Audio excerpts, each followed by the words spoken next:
سديدا يصلح لكم أعمالكم ويغفر لكم ذنوبكم ومن يطع الله ورسوله فقد فاز فوزا عظيما. أما بعد، فإن خير الحديث كتاب الله، وخير الهدي هدي محمد صلى الله عليه وسلم، وشر الأمور محدثاتها، وكل محدثة بدعة، وكل بدعة ضلالة، وكل ضلالة في النار. أما بعد، فقد أرشد الباري في محكم تنزيله: أعوذ بالله من الشيطان الرجيم، بسم الله الرحمن الرحيم.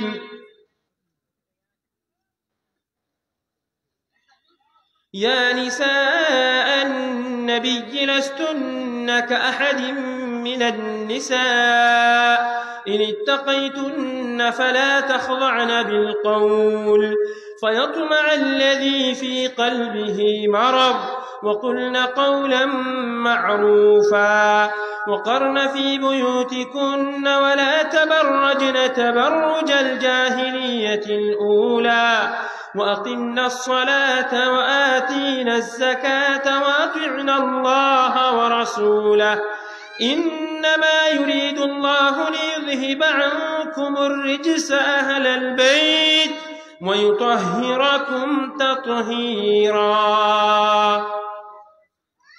رب اشرح لي صدري ويسر لي أمري واحلل عقدة من لساني يفقه قولي رب زدني علما اللهم علمنا ما ينفعنا وزدنا علما. আজকে সভার যোগ্যতম সভাপতি মহাশয়, মঞ্চে উপবিষ্ট উলামায়ে কেরাম, আমার সামনে বসে থাকা অত্র এলাকার দ্বীনী ভাই ও বাবা জীবন, পর্দার আড়ালে মা বোনেরা, আমি সর্বপ্রথমে নিজেকে, তারপরে আপনাদেরকে আল্লাহ রাব্বুল আলামিনের ভয় নিজের ভিতরে সৃষ্টি করার ওসিয়ত করব। আপনারা আল্লাহকে স্মরণ করে ভয় করুন এবং আল্লাহ রাব্বুল আলামিনের যাবতীয় হারাম করা বস্তুকে ত্যাগ করুন, পরিহার করুন, তওবা করুন, ইস্তিগফার করুন। তাকওয়া ছাড়া, আল্লাহর ভয় ছাড়া আপনি ইহকাল ও পরকালে সফলতা অর্জন করতে পারবেন না। যদি আপনি পৃথিবীতে কল্যাণময় হতে চান, আখিরাতে জান্নাত পেতে চান, তবে আল্লাহ রাব্বুল আলামিনের ভয় নিজের ভিতরে সৃষ্টি করুন, আল্লাহ রাব্বুল আলামিনের হারাম করা বস্তুকে বর্জন করুন, তবে আপনি পরহেজগার হতে পারবেন। আল্লাহ এবং আল্লাহর রাসূলের সাল্লাল্লাহু আলাইহি ওয়াসাল্লাম এর হাদিসকে আঁকড়ে ধরুন। সম্মানিত মুসলিম সমাজ, আমি দ্বিতীয় ওসিয়ত করব, যা কিছু আপনারা আজকে শুনলেন, আমার পরেও শেখ হাসানুল বান্না আল মাদানী হাফিজাহুল্লাহর মুখ থেকে শুনবেন, সেগুলোকে নিজের জীবনে বাস্তবায়ন করার চেষ্টা করুন। শুধুমাত্র এক কান দিয়ে শুনে আর এক কান দিয়ে বের করে দিবেন, তবে কোনো লাভ হবে না। এগুলোকে নিজের জীবনে বাস্তবায়ন করতে হবে, আমল করতে হবে, তবেই আমরা সফল হব। আল্লাহ রাব্বুল আলামিন কোরআনে কারীমের মধ্যে বলেন, ওয়ামান আযলামু মিম্মান যুক্কিরা বিআয়াতি রাব্বিহি সুম্মা আ'রাযা আনহা ইন্না মিনাল মুজরিমিনা মুনতাকিমুন। তার থেকে বড় অপরাধী আর কে হতে পারে, যাকে আল্লাহ রাব্বুল আলামিনের স্মরণ করিয়ে দেওয়া হলো, তা সত্ত্বেও সে নিজেকে আল্লাহমুখী করলো না, ইরাদ করলো, ফিরে গেল। ইন্না মিনাল মুজরিমিনা মুনতাকিমুন, কিয়ামত দিবসে আমি অপরাধীদের কাছ থেকে বদলা নিব, মানে আল্লাহ রাব্বুল আলামিন তাকে জাহান্নামে নিক্ষেপ করবেন। এই কথা কোরআনে কারীমের মধ্যে আল্লাহ রাব্বুল আলামিন বলছেন। সুতরাং আমাদেরকে কোরআন এবং হাদিসকে নিজের জীবনে বাস্তবায়ন করতে হবে। এবং শুনে রাখুন, আপনি মুমিন কি মুমিন নয়, একটু এখনই যাচাই করুন। আল্লাহ রাব্বুল আলামিন কোরআনে কারীমের মধ্যে বলছেন, ইন্নামাল মুমিনুনা আল্লাযীনা ইযা যুকিরাল্লাহ ওয়াজিলাত কুলুবুহুম ওয়া ইযা তুলিয়াত আলাইহিম আয়াতুহু যাদাতুহুম ঈমানা ওয়া আলা রাব্বিহিম ইয়াতাওয়াক্কালুন। এই যে জালসা, এত সুন্দর মাহফিল সাজানো হয়েছে কিসের জন্য? যেন আপনার ঈমান যে দুর্বল হয়ে গেছে, সেই ঈমানকে প্রবল করার জন্য, সেই ঈমানকে শক্তিশালী করার জন্য, মজবুত করার জন্য এই জালসা করা হয়েছে।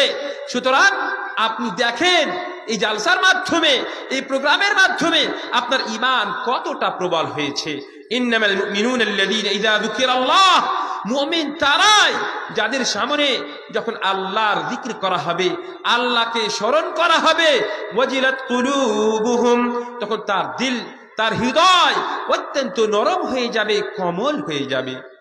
وَإِذَا تُلِيَتْ عَلَيْهِمْ آيَاتُهُ زَادَتْهُمْ ঈমানা, এবং আল্লাহ রাব্বুল আলামিনের আয়াত আপনার সামনে যখন তিলাওয়াত করা হবে, পড়া হবে, আপনার ঈমান বৃদ্ধি পাবে, আপনার দিল আল্লাহ রাব্বুল আলামিনের দিকে অগ্রসর হবে, ভালো কাজের দিকে আপনার দিল অগ্রসর হবে, বাড়বে। খারাপ কাজ থেকে, নোংরা কাজ থেকে, হারাম থেকে, মুনকার থেকে, মাআসি থেকে, গুনাহ থেকে বেঁচে থাকার চাহিদা জাগবে। যদি এই মতো হয় তবে আপনি বুঝতে পারবেন যে আপনার ভিতরে ঈমান আছে। অন্যথা আবার আমাদের ঈমানকে আবার ঝেঁকে দেখতে হবে, আমাদের ঈমানকে আবার খুঁজতে হবে। ওয়া আলা রাব্বিহিম ইয়াতাওয়াক্কালুন, আল্লাহ রাব্বুল আলামিন তৃতীয় বৈশিষ্ট্য এই আয়াতের মধ্যে বলছেন যে তারা আল্লাহ রাব্বুল আলামিনের উপরে ভরসা করবে, তাদের ভরসা আল্লাহ রাব্বুল আলামিনের প্রতি থাকবে, তবেই তারা প্রকৃতভাবে মুমিন। তাহলে আমরা বুঝতে পারলাম যে আল্লাহ রাব্বুল আলামিনের আয়াতকে শুনে আমাদের নিজের জীবনে পরিবর্তন ঘটাতে হবে, তবেই আমরা পরিষ্কার হতে পারবো, তবেই আমরা পৃথিবীতে এবং আখিরাতে সফল হতে পারবো। আর যদি একই প্রকার থেকে যায় তবে কিন্তু হবে না। আরো একটা কথা শুনুন, আল্লাহ রাব্বুল আলামিন আসমান থেকে এসে আপনার হাত ধরে, আপনার কান ধরে বলবেন যে তুমি এখান থেকে সরে যাও, এটা হবে না।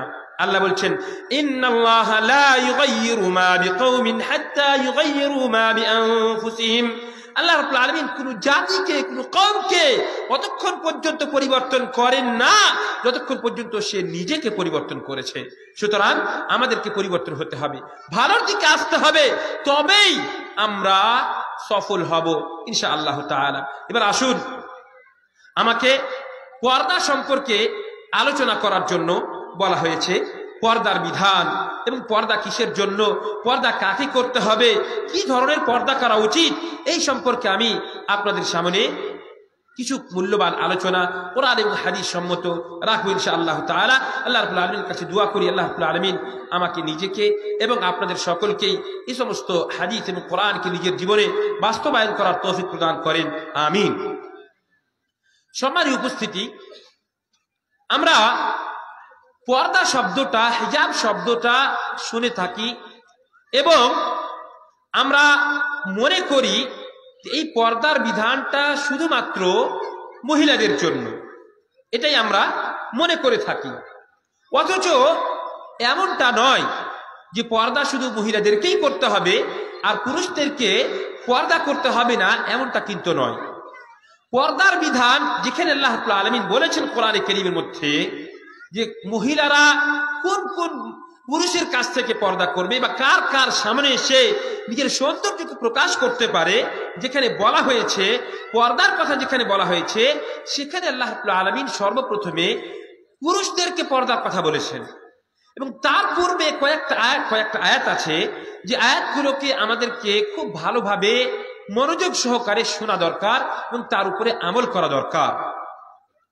আল্লাহ রাব্বুল আলামিন যেখানে পর্দার কথা বলেছেন তার পূর্বে আল্লাহ তাআলা বলছেন ইয়া আইয়ুহাল্লাযীনা আমানু লা তাদখুলু বুয়ুতান গায়রা বুয়ুতিকুম হাত্তা তাস্তানিসু ওয়া তুসাল্লিমু আলা আহলিহা যালিকুম খায়রুল লাকুম লাআল্লাকুম তাযাক্কারুন فإن لم تجدوا فيها أحدا فلا تدخلوها حتى يؤذن لكم وإن قيل لكم ارجعوا فارجعوا هو أزكى لكم والله بما تعملون عليم।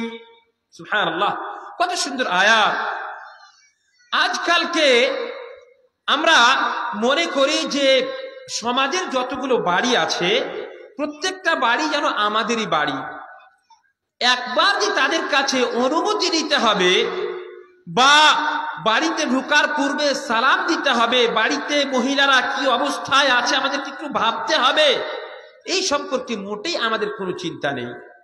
ডাইরেক্ট কোনো সময় তো বাড়ির দরজাতে হয়তো বাড়ি দেওয়া হলো, আর কোন বেশিরভাগই ও যে বাড়িতে আছো বলে ডাইরেক্ট আপনি বাড়ির ভিতরে ঢুকার পরে, গেটে ঢুকার পরে আপনি খোঁজ নেন বাড়িতে আছো, এইভাবে জিজ্ঞেস করেন। দেখেন, এই যে বাড়িতে, আমাদের সমাজে, আমাদের বাড়িতে মহিলাদের ফিতনা যে ঢুকেছে, এর অনেকগুলো কারণের মধ্যে একটা কারণ হচ্ছে আমরা এই আয়াতকে নিজের জীবনে বাস্তবায়ন করিনি। সেটা হচ্ছে কি? আল্লাহ বলছেন, ইয়া আইয়ুহাল্লাযীনা আমানু লা তাদখুলু বুয়ুতান গায়রা বুয়ুতিকুম হাত্তা তাস্তানিসু ওয়া তুসাল্লিমু আলা আহলিহা। হে ঈমানদারগণেরা, ভালো করে কান খুলে শুনে নিন। লা তাদখুলু বুয়ুতান গায়রা বুয়ুতিকুম, খবরদার খবরদার, তোমাদের যেটা নিজের বাড়ি নয় সেই বাড়িতে প্রবেশ করবে না। হাত্তা তাস্তানিসু ওয়া তুসাল্লিমু আলা আহলিহা, যতক্ষণ পর্যন্ত তুমি তাই সেই বাড়িওয়ালার কাছে অনুমতি না নিয়েছো এবং সেই বাড়িওয়ালার উপরে সালাম না পেশ করেছো, ততক্ষণ পর্যন্ত তুমি সেই বাড়িতে প্রবেশ করবে না। বিনা অনুমতিতে বাড়িতে প্রবেশ করবেন না। কেন? এখানে আল্লাহ রাব্বুল আলামিন মা বোনদের যে সম্মান, তাদের যে ইজ্জত, তাদের যে মর্যাদা, এই কথা আল্লাহ রাব্বুল আলামিন এই আয়াতের মধ্যে বুঝাতে চেয়েছেন যে মা বোনেরা তারা কি অবস্থায় বাড়ির ভিতরে আছে, সেটা তার নিজের বাড়ি, সেখানে যে কোনো অবস্থায় হতে পারে। সুতরাং আপনি খবরদার বিনা অনুমতিতে কাউরি বাড়িতে প্রবেশ করবেন না। আপনি বলবেন যে সেটা তো আমার ভাইয়ের বাড়ি। আপনি বলছেন কি আমার ভাইয়ের বাড়ি, মানে ওটা আপনার বাড়ি নয়। আপনি যখন বললেন এটা আমার মামার বাড়ি, এটা আমার খালার বাড়ি, এটা আমার মামাতো ভাইয়ের বাড়ি, আমার এটা খালাতো ভাইয়ের বাড়ি, আপনি যখন বললেন তা আপনি কি বলছেন? আমার মামাতো ভাইয়ের বাড়ি, আমার মামার বাড়ি, আমার খালার বাড়ি। আপনি কি তার বাড়ি কি নিজের বাড়ি বলেন? নিজের বাড়ি বলেন না। সুতরাং সেই বাড়ি আপনার বাড়ি নয়। আপনার বাড়ি সেটাই যেই বাড়িতে আপনি আপনার স্ত্রীকে নিয়ে থাকেন, সেটা হচ্ছে আপনার প্রকৃত বাড়ি। সেই বাড়ি ছাড়া অন্য যত বাড়ি আছে সমস্ত বাড়িতে ঢোকার পূর্বে আপনাকে অনুমতি নিতে হবে। আপনাকে যদি অনুমতি দেয় তাহলে আপনি প্রবেশ করবেন, আর যদি অনুমতি না দেয় তবে আপনার প্রবেশ করার অধিকার নেই। শরীয়ত আপনাকে সেই বাড়িতে ঢোকার অধিকার দেয়নি। অনুমতি কিভাবে নেবেন? ও যে বাড়িতে আছো এইভাবে বলে না, আল্লাহ শিখিয়ে দিয়েছেন কোরআন মধ্যে, তুসাল্লিমু, সালাম পেশ করবেন। আপনি যাবেন বাড়ির দরজাতে, সাইডে গিয়ে আসসালামু আলাইকুম, আসসালামু আলাইকুম, আসসালামু আলাইকুম 3 বার আপনাকে সালাম পেশ করতে হবে। এবং জেনে নিন আপনারাও, যদি কেউ বাইরে থেকে সালাম দেয় আর আপনি বাড়ির ভিতরে থাকেন, তাহলে আপনার উপরে আপনার কর্তব্য হচ্ছে যে আপনি তার উত্তর দিবেন এবং বাড়ির বাইরে আসবেন। কারা? পুরুষেরা। পুরুষের দায়িত্ব এটা, মহিলাদের দায়িত্ব নয়। পুরুষের দায়িত্ব যে আপনি উত্তর দিবেন। আর যদি বাড়ির ভিতর থেকে কোনো সাড়া না আসে, তাহলে আল্লাহ বলছেন, فَإِن لَّمْ تَجِدُوا فِيهَا أَحَدًا فَلَا تَدْخُلُوهَا, কোন বাড়িতে যদি পুরুষেরা না থাকে তাহলে খবরদার খবরদার সেই বাড়িতে তুমি প্রবেশ করবে না। ফালা তাদখুলুহা হাত্তা ইউযানা লাকুম, যতক্ষণ পর্যন্ত আপনাকে অনুমতি না দেওয়া হয়েছে ততক্ষণ পর্যন্ত কাউরি বাড়িতে আপনি প্রবেশ করবেন না। এই কথা আল্লাহ রাব্বুল আলামিন কোরআন কারীমের মধ্যে বললেন। وَإِن قِيلَ لَكُمْ ارْجِعُوا فَارْجِعُوا هُوَ أَزْكَى لَكُمْ, আর যদি আপনাকে বলা হয় বাড়ির ভিতর থেকে, হয়তো কেউ ছোট বাচ্চা অথবা মহিলারাই বলছে এখন আমার বাড়িতে আমার স্বামীটা নেই, আমার দাদা নেই, আমার আব্বা নেই, আপনি বাড়িতে আসেন না, আপনি ফিরে যান। যদি মহিলারা, মা বোনেরা, আপনাদেরকে আল্লাহ রাব্বুল আলামিন এখানে শিখাচ্ছেন কি, যে যদি পুরুষ মানুষ বাড়িতে না থাকে তবে আপনি সেই ব্যক্তিকে বাড়ির ভিতরে ডেকে তাকে বসতে দেওয়ার ব্যবস্থা, তার সম্মানের ব্যবস্থা, তার আপ্যায়ন করা, এই দায়িত্ব আল্লাহ রাব্বুল আলামিন আপনাকে দেননি। যদি আপনার স্বামী, আপনার বাবা, আপনার দাদা বাড়িতে থাকে, তারা যদি অনুমতি দেয় তবে আপনি বাড়িতে প্রবেশ করবেন। আর যদি আপনাকে বলা হয় বাড়ির ভিতর থেকে যে এখন বাড়িতে কেউ নেই, আপনি চলে যান, তবে আপনার জন্য বৈধ নয়, জায়েজ নয় যে সেই বাড়িতে আপনি প্রবেশ করবেন। এখানে আপনার জন্য জায়েজ নয়।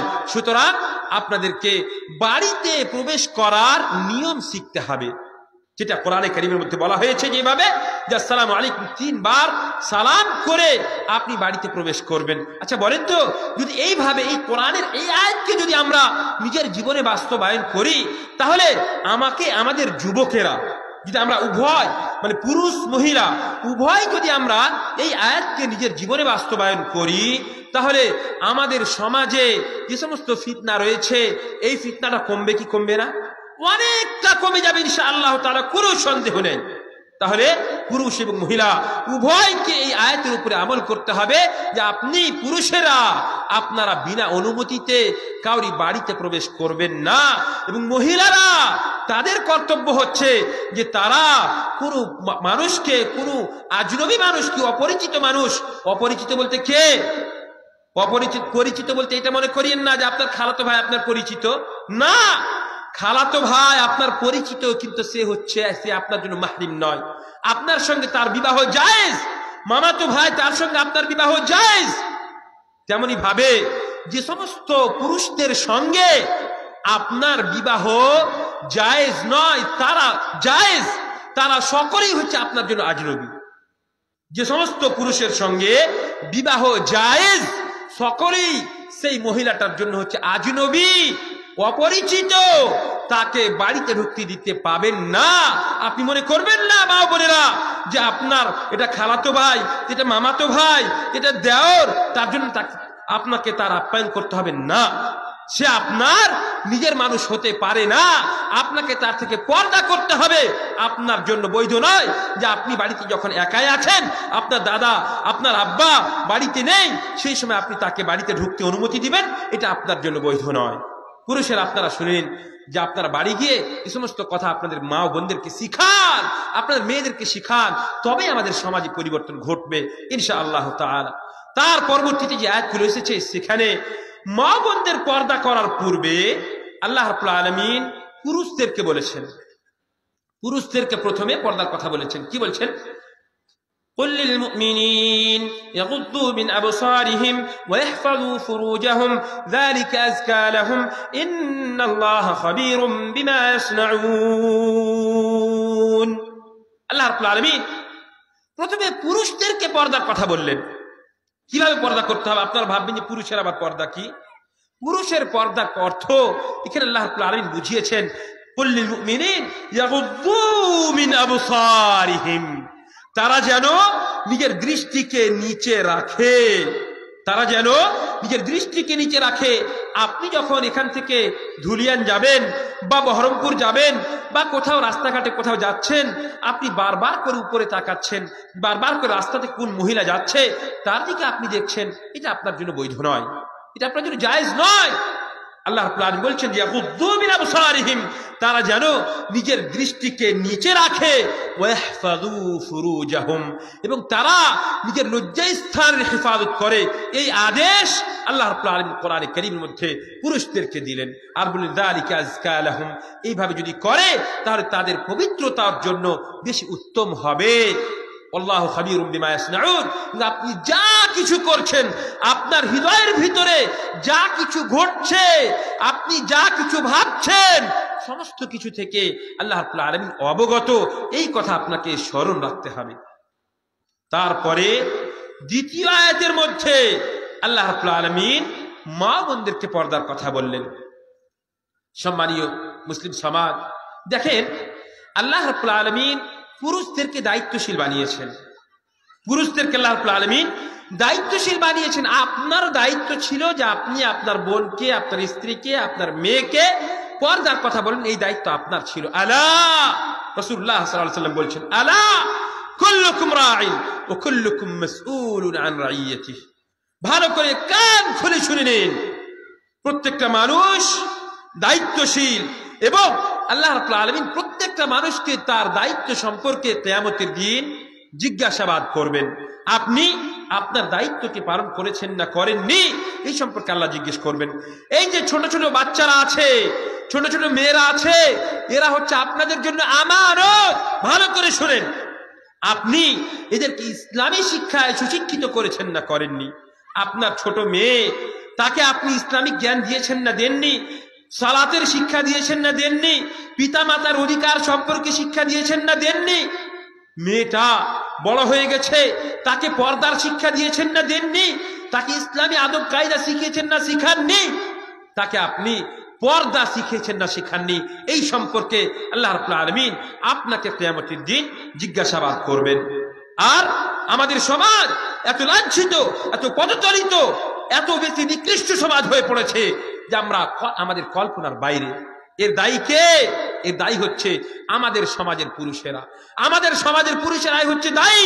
যদি আমাদের সমাজের পুরুষেরা সতর্ক হতো, এদের ভিতরে সচেতনা থাকতো, এরা যদি কোরআন এবং হাদিসকে নিজের জীবনে বাস্তবায়ন করত, এবং এরা যদি পর্দার বিষয়ে বিশেষ করে যদি একটু লক্ষ্য রাখতো, তাহলে আমাদের সমাজে যে সমস্ত কুসংস্কার প্রচলিত আছে, যে সমস্ত দুর্ঘটনা ঘটছে, মা বোনদের ভিতরে যে সমস্ত ফিতনা হচ্ছে, এই ফিতনা আমাদের সমাজে ঘটতো না।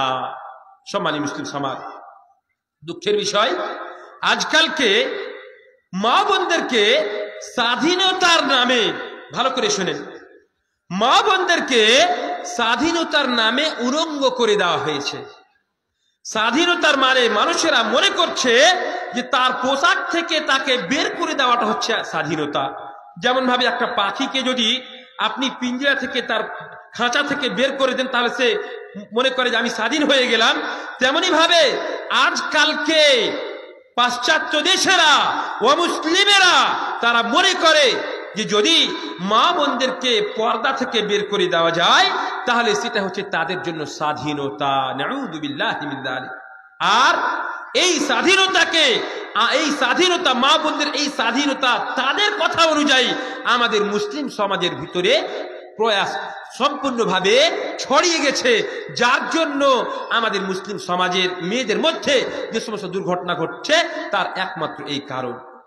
শুনে রাখেন, ইসলাম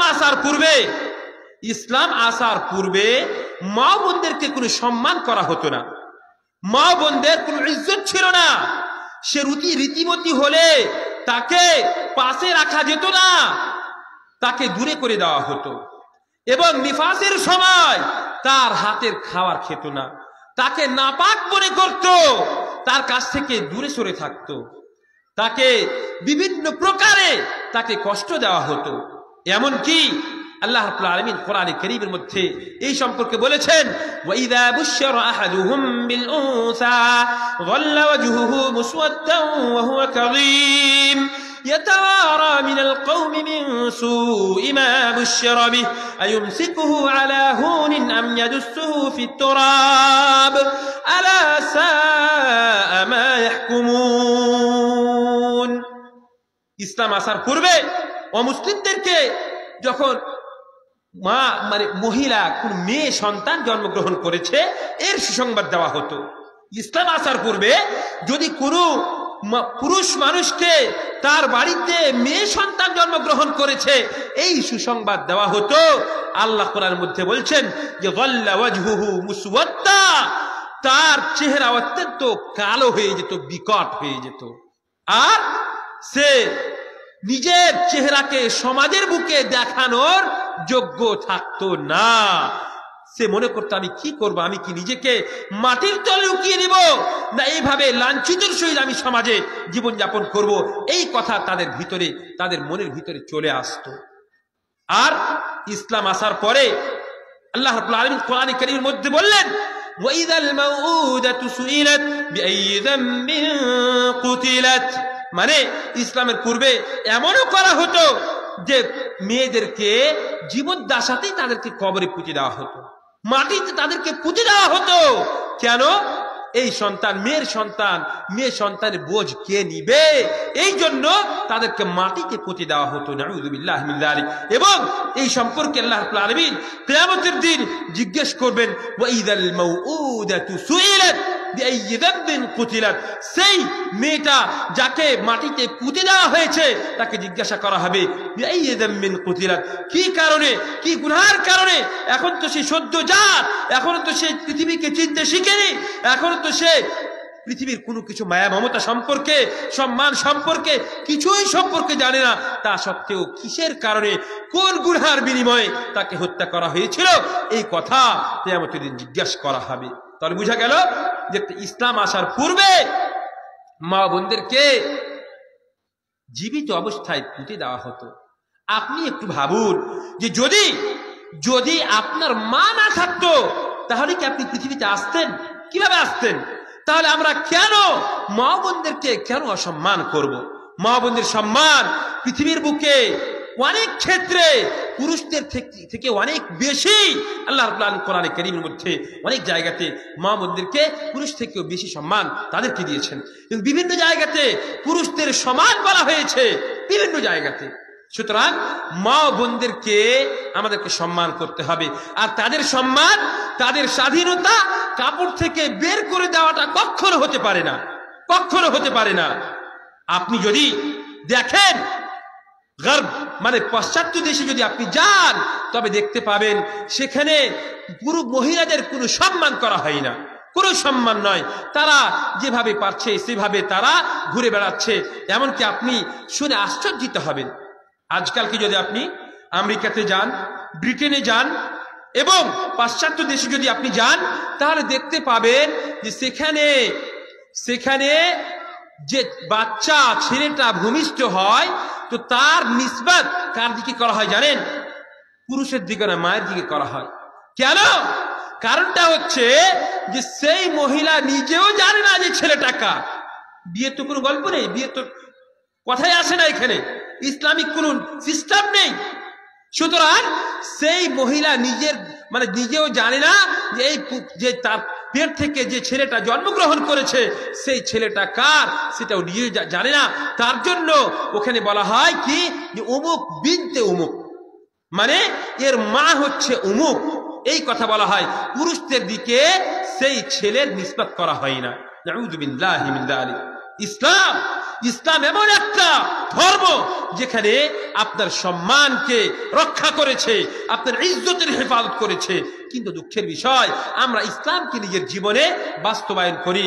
আমরা আমাদের মা বোনদেরকে পর্দা থেকে বের করে দিয়েছি, আর এটাতেই মনে করছি আমরা যে মা বোনদেরকে যদি পর্দা থেকে বের করি তাহলে তার সম্মান হবে, সেখানে তার স্বাধীনতা আছে, এই কথা আমরা মনে করি। নাউযু বিল্লাহি মিন যালিক। আল্লাহ রাব্বুল আলামিন কোরআনে কারীমের মধ্যে বলছেন, ওয়া কুল লিল মুমিনাত ইয়াগযুদুনা মিন আবসারিহিন্না ওয়া ইয়াহফাযুনা ফুরুজাহুন্না ওয়া লা ইউবদিনা যিনাতাহুন্না ইল্লা মা যাহারা মিনহা ওয়া লিয়াদরিবনা বিখুমুরিহিন্না আলা জুয়ুবিহিন্না ওয়া লা ইউবদিনা যিনাতাহুন্না ইল্লা লিবুউলাতিহিন্না আও আবাইহিন্না بعولتهن أو أبنائهن أو أبناء بعولتهن أو إخوانهن أو بني إخوانهن أو بني أخواتهن أو نسائهن أو ما ملكت أيمانهن أو التابعين غير أولي الإربة من الرجال أو الطفل الذين لم يظهروا على عورات النساء ولا يضربن بأرجلهن ليعلم ما يخفين من زينتهن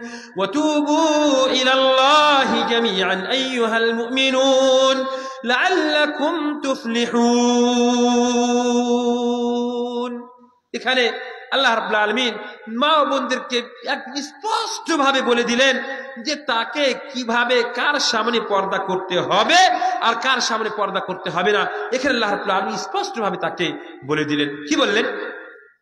وقل للمؤمنات يغضضن من أبصارهن ويحفظن فروجهن। যেভাবে পূর্বের আয়াতে আল্লাহ রাব্বুল আলামিন পুরুষদেরকে বললেন যে তারা যেন নিজের লজ্জাস্থানের হেফাজত করে এবং নিজের দৃষ্টিকে নিচে রাখে, তেমনি ভাবে এই আয়াতের মধ্যেও আল্লাহ রাব্বুল আলামিন মা বোনদেরকে প্রথমে বললেন কি তারাও যেন নিজের দৃষ্টিকে নিচে রাখে। তারাও যখন রাস্তাঘাটে চলাফেরা করবে তারাও যেন এদিক ওদিক ডানে বামে যেন না তাকায়। একটা সুন্দর ছেলে আছে তার দিকে বারবার করে তাকাচ্ছে, এটা যেন না হয়, এই কথা আল্লাহ রাব্বুল আলামিন মা বোনদেরকেও বললেন। তারপরে কি বললেন? ওয়াহফাযনা ফুরুজাহুন্না, এবং তারা যেন, মা ও বোনেরাও যেন নিজের লজ্জা স্থানের হেফাজত করে, এই কথা আল্লাহ রাব্বুল আলামিন বললেন। তারপরে বললেন ওয়ালা ইউবদিনা যিনাতাহুন্না ইল্লা লিবুউলাতিহিন্না, আপনার স্ত্রী বাড়ি থেকে যখন এই ধুলিয়ানের জন্য বের হয় তখন যেমন ভাবে সাজে, আপনি একটু দেখিয়েন তো যে রাত্রে আপনার জন্য কি তেমন ভাবে সাজে? আপনি দেখবেন বাড়ি থেকে যখন ধুলিয়ান যাবে তখন যত রকমের মেকআপ আছে সবকিছু করে সে বাড়ি থেকে বের হবে। মানে শয়তানকে সে নিজের উপরে ডেকে শয়তান সেজে সে বাড়ি থেকে বের হচ্ছে। আল্লাহ তাআলা আয়াতের মধ্যে বলছেন যে মহিলার সম্পূর্ণ সৌন্দর্যকে একমাত্র ভোগ করতে পারে তার স্বামী। তার স্বামী ছাড়া তার সম্পূর্ণ যে সৌন্দর্য আল্লাহ রাব্বুল আলামিন দিয়েছেন সেই সৌন্দর্যকে অন্য কেউ ভোগ করতে পারে না, দেখতে পারে না। তার সৌন্দর্যকে কেউ ব্যবহার করবে এটা আল্লাহ তাআলা অনুমতি কাউকে দেননি। তারপরে তার সাধারণ যেটা সৌন্দর্য আছে তার বাবা দেখতে পারে, তার দাদা দেখতে পারে, তার শ্বশুর দেখতে পারে, তার বাবার ছেলেরা, মানে একাধিক স্ত্রী আছে পুরুষটার, তার বাবার ছেলেরা দেখতে পারে, তার ভাই দেখতে পারে, আর তার তার ভাইয়ের, তার বোনের ছেলেরা যারা আছেন, ভাইগনা ভাগ্নি যাকে বলি আমরা, তারা শুধুমাত্র দেখতে পারে। এছাড়া অন্য কেউ আর পৃথিবীতে দেখবে এইরকম নেই। তেমনি ভাবে এখানে ছোট বাচ্চাদের কথা বলা হয়, ছোট বাচ্চারাও তাকে দেখতে পারে, ছোট বাচ্চারা সেই মহিলাটাকে দেখতে পারে। তেমনি ভাবে মহিলারা দেখতে পারে, মহিলারা মহিলাকে দেখতে পারে। আপনি একটা জিনিস দেখেন, ইসলাম আমাদের মহিলাদেরকে কত সম্মান দিয়েছে যে এখানে একটা মুসলিম মহিলার সৌন্দর্যকে যে দেখবে, এখানে আল্লাহ রাব্বুল আলামিন নিসাইহিন্না বলা হয়েছে, এখানে শুধুমাত্র মুসলিম মহিলার কথা বলা হয়েছে। মানে অমুসলিম মহিলা আপনার বাড়ির কোন মহিলার সৌন্দর্যকে দেখবে এটাও আল্লাহ তাআলা বৈধ করেননি। এইভাবে আল্লাহ রাব্বুল আলামিন পর্দার কথা কোরআনে কারীমের মধ্যে বলেছেন। আর আমাদের সমাজের অবস্থা কি? আমাদের সমাজের অবস্থা যে পরিচিত অপরিচিত আর নিজের ফুফাতো ভাই, মামাতো ভাই, খালাতো ভাই আর দেওর আর যত প্রকার মানুষ আছে সবারই সামনে কত সুন্দর হয়ে সেজে যাবে, সেটাই আমাদের মা বোনেরা চেষ্টা করছেন। আউযু বিল্লাহি মিন যালিক।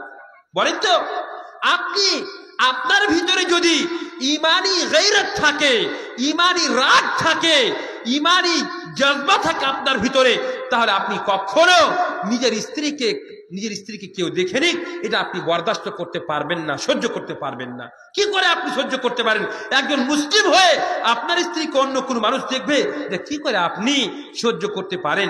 কোনোমতেই সম্ভব নয়। হযরতে সাউদা রাদিয়াল্লাহু তাআলা আনহা, নবী সাল্লাল্লাহু আলাইহি ওয়াসাল্লামের স্ত্রী, উনি লম্বা মহিলা ছিলেন, লম্বা মহিলা ছিলেন। হযরত ওমর ইবনে খাত্তাব রাদিয়াল্লাহু তাআলা আনহুর ইচ্ছাতে কোরআনে কারীমের মধ্যে প্রায় 18 জায়গাতে আয়াত অবতীর্ণ হয়েছে। 18 জায়গাতে উমর রাদিয়াল্লাহু তাআলা আনহুর ইচ্ছা অনুযায়ী আয়াত অবতীর্ণ হয়েছে, 18 জায়গাতে। তার মধ্যে একটা হচ্ছে যে পর্দার আয়াত। পর্দার আয়াত আল্লাহ রাব্বুল আলামিন উমর রাদিয়াল্লাহু তাআলা আনহু একদিন হযরতে সাউদা রাদিয়াল্লাহু তাআলা আনহাকে দেখছেন যে বেরিয়েছেন বাড়ি থেকে সন্ধ্যার সময়। বলি, সাউদা, তোমাকে আমি চিনতে পেরেছি, তুমি নবী সাল্লাল্লাহু আলাইহি ওয়াসাল্লামের স্ত্রী। তারপরে রাসূলুল্লাহ সাল্লাল্লাহু আলাইহি ওয়াসাল্লামের কাছে ওমর রাদিয়াল্লাহু তাআলা আনহু গেলেন আর বললেন, আল্লাহ রাসূল, আপনি আপনার স্ত্রীদেরকে যদি পর্দার কথা বলতেন। ওখানে এরকম ছিল না যে শরীর খুলে ঘুরে বেড়াচ্ছেন, না, শুধুমাত্র চেহারা দিয়ে, মানুষের চেহারা দিয়ে চিনতে পারা যায়। তো সেখানে আল্লাহ রাব্বুল আলামিন সাথে সাথে আয়াত, পর্দার আয়াত অবতীর্ণ করলেন। তেমনি ভাবে আল্লাহ রাব্বুল আলামিন, একটু ভাবুন যে আমাদের সমাজের যে মহিলারা আছে তাদের ভিতরে আল্লাহর ভয় কতটা, আর আমরা যদি ভাবি যে নবী সাল্লাল্লাহু আলাইহি ওয়াসাল্লামের স্ত্রীরা যারা আছেন তাদের ভিতরে আল্লাহর ভয় কতটা ছিল। আপনি কি কল্পনা করতে পারেন যে সাহাবায়ে কেরাম তারা উম্মাহাতুল মুমিনিনদের সম্পর্কে কোনো প্রকার ভাবে নিজের ভিতরে কুধারণা করবেন? এটা কি আপনারা ভাবতে পারেন? আমরা কি ভাবতে পারি? নবী সাল্লাল্লাহু আলাইহি ওয়াসাল্লামের স্ত্রীরা আমাদের জন্য, পৃথিবীর সমস্ত মুসলিম জাতির জন্য মা, তাই তো উম্মাহাতুল মুমিনিন বলা হয়। মার সঙ্গে যেমন ভাবে বিবাহ জায়েজ নয়, তেমনি ভাবে নবী সাল্লাল্লাহু আলাইহি ওয়াসাল্লামের স্ত্রীগণদের সঙ্গে বিবাহ জায়েজ নয়। তা সত্ত্বেও আল্লাহ রাব্বুল আলামিন নবী সাল্লাল্লাহু আলাইহি ওয়াসাল্লামের স্ত্রীগণদেরকে ডাইরেক্ট বলছেন কি, ইয়া নিসাআন নবী লাস্তুন্না কাআহাদিন মিনান নিসা ইন ইত্তাকাইতুন্না ফালা তাখদা'না বিল কওল ফায়াতমা'a আল্লাযী ফী কলবিহি মারাদ ওয়া কুলনা কওলান মা'রুফা ওয়া কারনা ফী বুয়ুতিকুন্না ওয়া লা তাবাররাজনা তাবাররুজাল জাহিলিয়াতিল উলা ওয়া আকিমনাস সালাহ ওয়া আতিনাস যাকাহ ওয়া আতি'না আল্লাহ ওয়া রাসূলাহ। সুবহানাল্লাহ। কি বললেন? হে নবীর স্ত্রীরা, ইয়া নিসাআন নবী লাস্তুন্না কাআহাদিন মিনান নিসা, তোমরা অন্যান্য মহিলাদের মতো তোমরা নও, তোমাদের সম্মান তোমাদের মর্যাদা অত্যন্ত বেশি। ইন ইত্তাকাইতুন্না ফালা তাখদা'না বিল কওল, আল্লাহর ভয় যদি তোমাদের ভিতরে থাকে, ভালো করে শুনো, ফালা তাখদা'না বিল কওল, তোমরা পরপুরুষের সঙ্গে যখন কথা বলবে তো নরম করে কথা বলবে না। এই যে আমরা কোনো মানুষ বাড়িতে আসতে গেলে তাদের সঙ্গে খুব সুন্দর করে কথাবার্তা বলতে আরম্ভ করে দিই, এই কথা বলতে আল্লাহ রাব্বুল আলামিন মানা করছেন কি, ফালা তাখদা'না বিল কওল, নরম করে খবরদার কথা বলবে না। কেন? ফায়াতমা আল্লাযী ফী কলবিহি মারাদ, তোমার সামনে যে পুরুষটা আছে তার ঈমান হয়তো দুর্বল হতে পারে,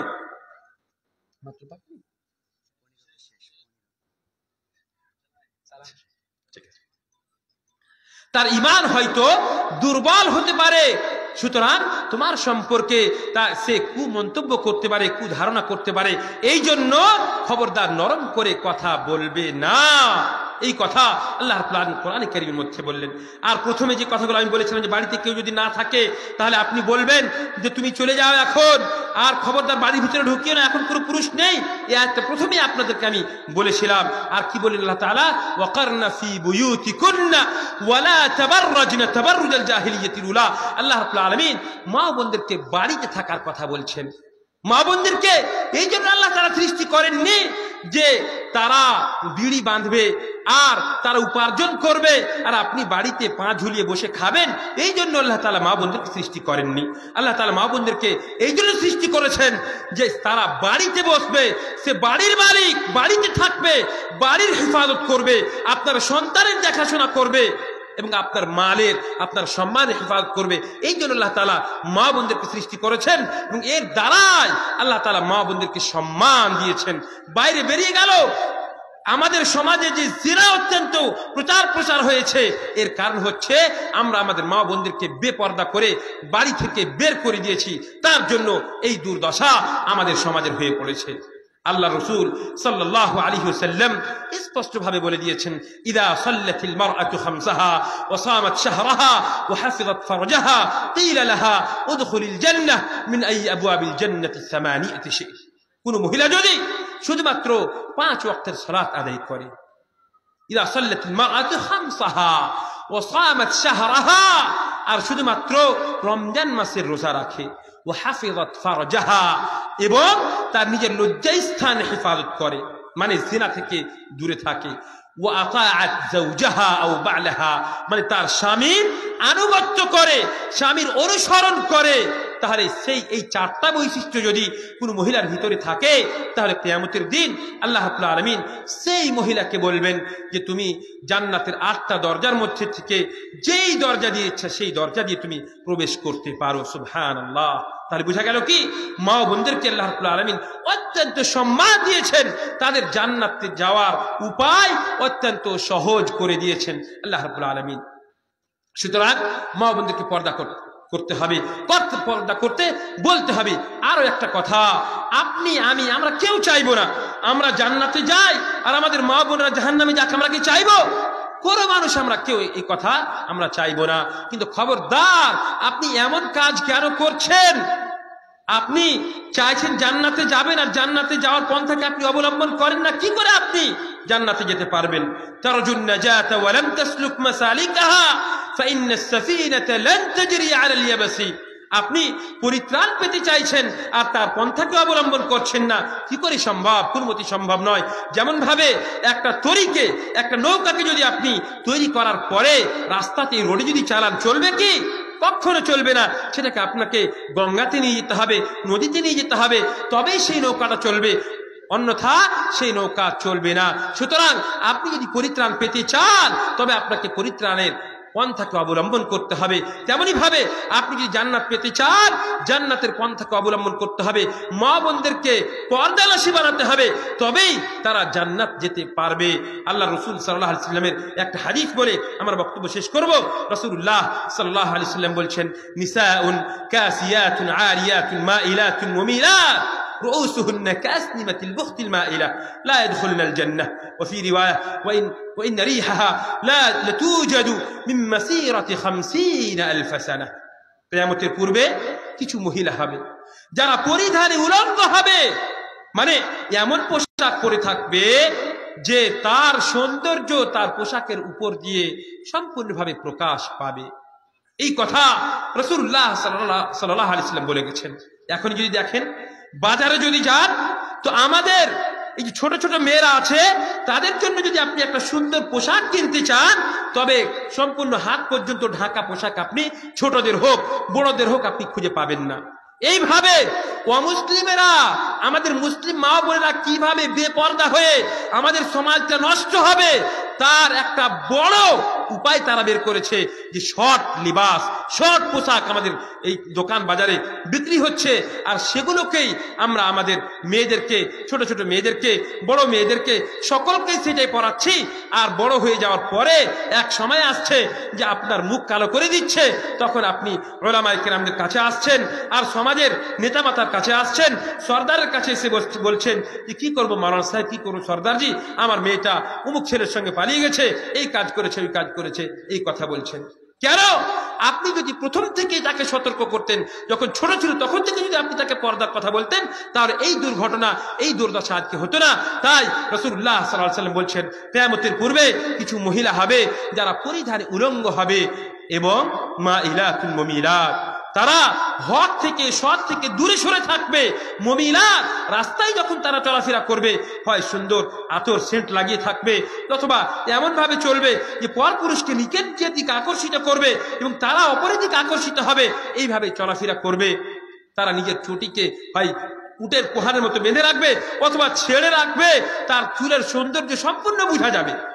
আল্লাহ রসুল সাল্লাল্লাহু আলাইহি ওয়াসাল্লাম এই সমস্ত মহিলাদের সম্পর্কে বলছেন, লা ইয়াদখুলুল জান্নাহ, এরা জান্নাতে প্রবেশ করা তো দূরের কথা, ওয়ালা ইয়াজিদনা রিহাহা, এরা জান্নাতের হাওয়া পর্যন্ত পাবে না। ওয়া ইন্না রিহাহা লাতুজাদু মিন মাসিরাতি 50,000 সানা, অথচ জান্নাতের হাওয়া, জান্নাতের সুগন্ধি সম্পর্কে আল্লাহ রসুল সাল্লাল্লাহু আলাইহি ওয়াসাল্লাম বলছেন, আজকের সবথেকে দ্রুতবেগ গতিতে যে যানবাহন চলে সেই যানবাহনে যদি আপনি 50,000 বছর ধরে ট্রাভেল করে যান, তারপরে যতদূর পর্যন্ত আপনি পৌঁছাবেন ততদূর পর্যন্ত জান্নাতের সুগন্ধি পৌঁছায়। আর এই সমস্ত মহিলারা জান্নাতের সুগন্ধি পর্যন্ত পাবে না।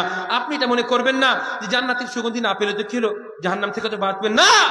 জান্নাতের সুগন্ধি পাবে না এর অর্থ হচ্ছে সে জান্নাতে যাবে না, সে জাহান্নামে যাবে। এই কথা রাসূলুল্লাহ সাল্লাল্লাহু আলাইহি ওয়াসাল্লাম বলতে চেয়েছেন। সুতরাং ভাই ও বাবা জীবন, মা বোনেরা, আমরা যদি নিজের সমাজকে আদর্শ সমাজ গঠন করতে চাই, আদর্শ পরিবার গঠন করতে চাই, ইসলামিক সমাজ গঠন করতে চাই, ইসলামিক পরিবার গঠন করতে চাই, তবে আমাদের মা বোনদেরকে পর্দানাশী বানাতে হবে। তাদেরকে যেভাবে রাসূলুল্লাহ সাল্লাল্লাহু আলাইহি ওয়াসাল্লাম আদেশ করেছিলেন উম্মাহাতুল মুমিনিনদেরকে, সাহাবিয়াতদেরকে, ইয়া আইয়ুহান নবী কুল লিআজওয়াজিকা ওয়া বানাতিকা ওয়া নিসাইল মুমিনিনা ইউদনিনা আলাইহিন্না মিন জালাবিবিহিন, যেভাবে আদেশ করেছিলেন তারা এমন পোশাক পরবে যেন তাদেরকে বোঝা না যায় যে কার স্ত্রী যাচ্ছে, এটা কার মেয়ে যাচ্ছে। এইটা হচ্ছে আসল পর্দা। আমাদের সমাজ কোথায়, আমাদের সমাজ চলে গিয়েছে। সুবহানাল্লাহ। আল্লাহ রাব্বুল আলামিনের কাছে দোয়া করি, আল্লাহ রাব্বুল আলামিন আমাদের সকলকে নিজের দায়িত্বকে বুঝে, সেই কর্তব্যকে বুঝে সেটাকে যেন আমরা পালন করতে পারি তার তৌফিক প্রদান করেন। আল্লাহ রাব্বুল আলামিন আমাদের সকলের ভিতরে তাকওয়া এবং পরহেজগারিকে তৈরি করে দেন। আমরা যেন সমস্ত প্রকার হারাম থেকে বাঁচতে পারি তার তৌফিক প্রদান করেন। আল্লাহ রাব্বুল আলামিন আমাদের সকলকেই সমস্ত প্রকার হারাম থেকে বাঁচার তৌফিক প্রদান করেন। আল্লাহ তাআলা আমাদের সকলকেই ইহকাল ও পরকালে সমস্ত সফলতা প্রদান করেন। আল্লাহ রাব্বুল আলামিন আমাদের মা বোনদেরকে পর্দানাশী হওয়ার তৌফিক প্রদান করেন। আমরা যেন আমাদের মা বোনদেরকে পর্দানাশী বানাতে পারি, তাদেরকে যেন ইসলামী শিক্ষায় সুশিক্ষিতা করতে পারি, তাদেরকে যে ইসলাম সম্মান দিয়েছে, মর্যাদা দিয়েছে, সেই মর্যাদা যেন আমরা সম্পূর্ণভাবে দিতে পারি, তার তৌফিক প্রদান করেন। আমিন। ওয়া আখিরু দাওয়ানা আলহামদুলিল্লাহি রাব্বিল আলামিন। أعوذ بالله من الشيطان الرجيم. بسم الله الرحمن الرحيم. والسماء بنيناها بأيد وإنا لموسعون والأرض فرشناها فنعم الماهدون ومن كل شيء خلقنا زوجين لعلكم تذكرون ففروا إلى الله إني لكم منه نذير مبين ولا تجعلوا مع الله إلها آخر إني لكم منه نذير مبين كذلك ما أتى الذين من قبلهم من رسول إلا قالوا ساحر أو مجنون أتواصوا به بل هم قوم طاغون فتول عنهم فما أنت بملوم وذكر فإن الذكرى تنفع المؤمنين وما خلقت الجن والإنس إلا ليعبدون ما أريد منهم من رزق وما أريد أن يطعمون إن الله هو الرزاق ذو القوة المتين فإن للذين ظلموا ذنوبا مثل ذنوب أصحابهم فلا يستعجلون فويل للذين كفروا من يومهم الذي يوعدون. السلام عليكم ورحمة الله وبركاته.